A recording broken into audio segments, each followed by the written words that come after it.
Hello guys, ako nga pala si Escape, ang kaibigan nyo lahat na si Escape, o diba? Yan tunay na pangyayari. Kaya nagpapakilala ko lagi para marami akong friends, diba?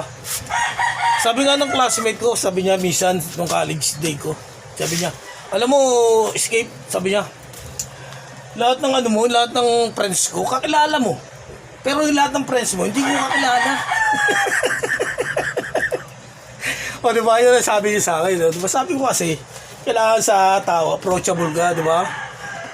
Kapag kinausap ka, kailangan kausapin mo ng tama, hindi yung nagtanong sa'yo, kausapin, sagutin mo yung tanong niya, hindi ka sasagot, di ba? Kaya tunay, kahit sinong tao, kahit mababang antas ng buhay.